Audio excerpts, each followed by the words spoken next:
As scientific understanding has advanced, more and more people have grown skeptical of old religious ideas, myself included. But what secular people fail to understand is that they aren't getting rid of a religious worldview, they are just replacing it with a new one. No matter how hard you try, you can never truly escape the religious dimension. This isn't just semantic wordplay either. Religion evolved as an answer to fundamental questions about the world and our place in it. Modern society seems to think that it has avoided these questions by proving our previous answers to be wrong, but that's not really true. What they have done is give new answers.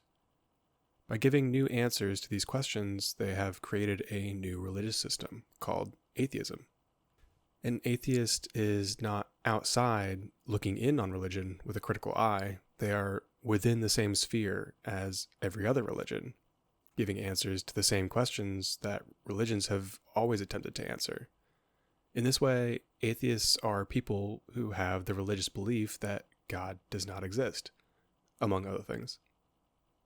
It's an important distinction because I think so far, atheism has had it fairly easy. Its role has largely been one of criticism of religion, while avoiding any responsibility to give their own affirmative answers. Of course, it's much easier to criticize someone else's idea than it is to provide an idea of your own. If atheism wants to be treated seriously, I think it should be required to provide some sort of coherent worldview. Atheism acts as if it's in the peanut gallery, mocking the jokers in the spotlight. It has yet to realize that it's actually on stage with the rest of us. For example, it seems to me that atheism should be required to give a more coherent account of its creation story, provide a more thorough portrayal of what it means to have a subjective experience in the world, and answer how they think one ought to live. For the creation story, atheists will point to the Big Bang, but this is a weak creation story at best. It's very good at describing what comes after the universe is created, but offers no insight into where all of this material stuff comes from. The first law of thermodynamics says that energy cannot be created or destroyed. If energy can't be created, how did the universe come into existence? Seems like a glaring contradiction of their own system, something akin to a scientific miracle. An atheist might respond that we don't know the answer yet, but we will in the future. But this feels like a cop-out. It amounts to faith, which is perfectly fine in your personal life, but if you want to play on the same playing field as everyone else, you have to abide by the same rules. Faith is not a good enough answer. If religions aren't allowed to use faith to justify their beliefs to you, then you can't use faith to justify yours to them. As for subjectivity, atheists point to electrical activity in the brain, but this is an underwhelming answer as well. Saying that our subjective experience is no more than neurons firing is like saying that music is no more than sound waves. While technically true, it does not capture the mystery of the experience we are referring to. It is a misdirection at best. The subjective experience is, in my opinion, one of the most perplexing aspects of the universe. It would make much more sense for blind, dumb matter to be bumping into itself without an awareness of it. Awareness itself is incredibly strange. Pointing at the physical material within the world as if that is an explanation of subjective consciousness is ridiculous. As for the last bit, a secondary role of religion is as a society-wide model for how one ought to live. There are periods of history when religion became overbearing in this capacity. The Inquisition comes to mind. But in a healthy society, its use case remains relevant. The role needs to be filled by someone or something. That can be unintentional or intentional, but it will be filled one way or another. Atheists have not yet answered the question of how one ought to live. When the question is broached, the answer seems to be akin to nihilism. We are particles moving around in the universe with no purpose beyond surviving and reproduction. Do as you please. But do as you please isn't a very good answer. If you scale that model out to size, you end up with some rather unpleasant consequences. The rising deaths of despair being just one example. There is the introduction of ethical utilitarianism as a sort of secular ethical structure, but in practice, this justifies some unsettling actions, such as the doctor who kills a healthy person to harvest their organs for others who are dying. If this were actually practiced, we would have this person jailed, and in my opinion, we would be justified for doing so. Even in its less extreme instances, utilitarianism raises many questions. If you remember right, this is the system which came to the conclusion that normal people are evil because they don't give all of their money to charity. Moving on, it's important to remember that despite some claims to the contrary, religion is a human product. It's going to be flawed one way or another. Atheism doesn't need to have all the answers perfectly figured out right this moment, but at least do us the courtesy of actually engaging in the game you're pretending not to play. This moment in theological history that we are living in today is poorly understood. Atheism has only recently staked its flag in the sand, and has really only needed to contend with a very specific type of theology, which only came around a short time before atheism itself arrived. Let me explain. Atheism as we see it today began to appear during the Enlightenment era, in the 1700s, as technological advances allowed people to throw off the previous social structure, both political and economic. But the religious system which Europe in the 1700s was involved in had only come about during the Reformation, which began in the year 1517. That means it was only around for about 200 years.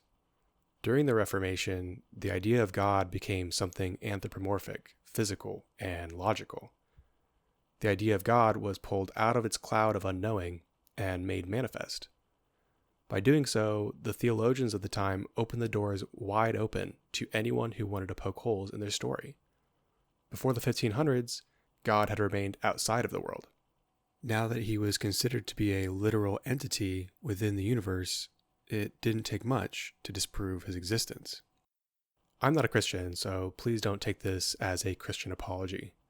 I'm merely pointing out that the religious thinkers that were at work just before the Enlightenment had constructed a house of cards by insisting on the literal factuality of their religious doctrine. This was a new feature. The resistance to such figures such as Copernicus and Galileo, because they contradicted the biblical story, is indicative of this rigidity of European belief at the time. But this sort of literal rigidity wasn't in play before the 1500s, and it isn't inherent in most other religions. I would argue that any healthy religious movement understands that its stories are metaphorically true while being literally false. There are plenty of other iterations of theology which understand this, and as such are not threatened by scientific discoveries in any way. An atheist may respond saying, what good is religion if it's not literally true? Is it really anything more than a children's story? It's a fair point as far as it goes, but I think it misses something fundamental, which is that this world we live in is unbelievably strange. Not because I don't understand how rain works, but because I'm having a subjective human experience. We live with it every day, so we become numb to it, but if you really think about it, this is insane. Who am I, really? What am I doing here? What is the word I referring to? Am I really just a more complicated bacteria formed from some chance chemical reactions in a lifeless ocean billions of years ago, which emerged from thin air in a big bang out of nothing? If so, then why am I aware of it? What does awareness mean? Just some carbon atoms being shocked in such a way that they form a memory that can later be reformulated? I'm not convinced that that adequately explains the mystery of what is happening here. And this is really where atheism fumbles the ball. In order for it to be taken seriously, it destroys the mystery, or at least attempts to negate it. There is nothing very interesting about us at all, they say. Just some meatbags looking for sex. Think of it this way. Let's say you're at a really good concert and the music is speaking to you. You're dancing and getting lost in the rhythm. The sensation of having the sound move you is almost surreal, and the elation entering your mind as you connect to something outside yourself is nearly overwhelming. An atheist would describe this whole experience as a series of footsteps. Your knee moved up 6 inches, then your left foot rotated back 30 degrees. The music was at 120 decibels and 60 beats per minute. They mapped the whole thing out this way. But if we're really being honest with ourselves, is this a good way to describe that experience? Isn't something lost in translation? Is it more accurate to describe reality this way? Absolutely. But in focusing on the accuracy of material details, you have lost the more subtle aspects of your subjective experience of the moment. This mysterious thing, which is greater than the sum of its parts, is shuffled under the rug, not to be spoken about. The thing which makes the experience worth remembering is reduced to an annoying byproduct, something to be dismissed as irrelevant. But that mystery is exactly what religion is about. No religious system worth taking seriously believed that it had literally true, infallible answers to the world. All it was doing was trying to get us to remember this mysterious aspect of our reality, since it is so easy to get lost in the mundane minutiae of our day-to-day life. Atheism's response to this effort is to say, yes, but you're wrong. No shit. But so are you. Religious literalism is a dead end, and one which is only a small part of our wider religious heritage. It's time to move past it. Perhaps atheism will evolve and become a stronger religious doctrine, but until it realizes that that's exactly what it is, a religious doctrine, I just don't see it happening. In the meantime, I will be looking for a better description of this transcendent mystery we call life. Hit the like button and subscribe to the channel. Helps me out with the algorithm. See you in the next one.